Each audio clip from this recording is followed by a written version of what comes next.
We're going to move off the eating of dogs and cats. We're going to talk about that debate. Hello, Stan. No, Hello, Joy. Yeah, Be serious, would you please? right. I mean, just quickly before we get to the debate, Yes. It seems like the Republican Party is putting up those billboards for their own followers, votes they already have. No, are you going to get independents with Eat Less Kittens? No, but this is what we call a base election. You want your voters out. That both sides are doing that very same strategy. In this case, getting attention is its own reward. How do you break through $800 million worth of political spend? You have to do something different. I'm not saying it's smart, but it is attention. Look at it. You're talking about it right now. Energizing your base. Yes. All right, so let's talk about that debate.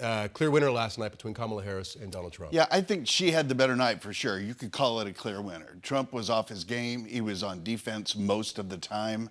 When he was on offense, he wasn't putting it together so that everybody could understand it. She never was on defense. She was smooth, she was articulate, she was in rhythm, she was in flow.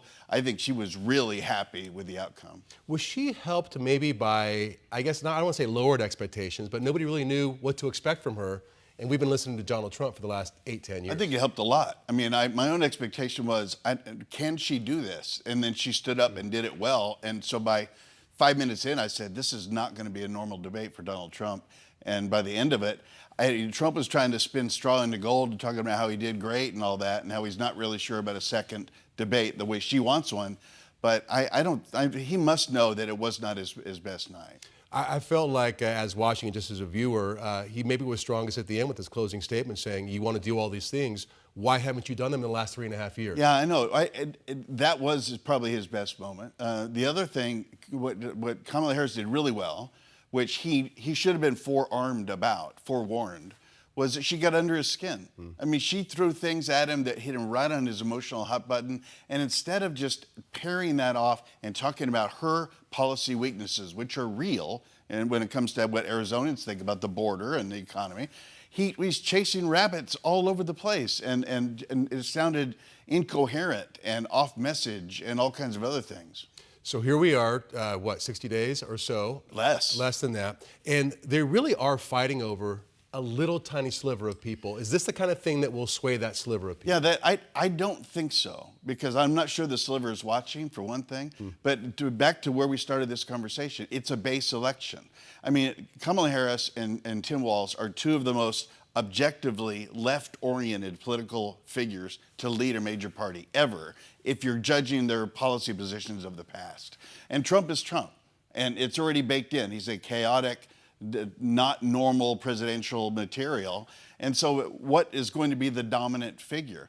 Both parties are trying to bring their people out because they're so little persuadable in the middle, and that's what's happening. So the winner may be the one who gets the most of their own people already out, as opposed to swaying. Exactly. All right, so you've been saying since the very beginning of this, I've been talking to you all the way through, you've been calling Arizona for Trump. Are you still? I still do. The debate didn't have any impact. I think because for one thing, we in Arizona in general don't like California liberals, and Kamala Harris is a California liberal.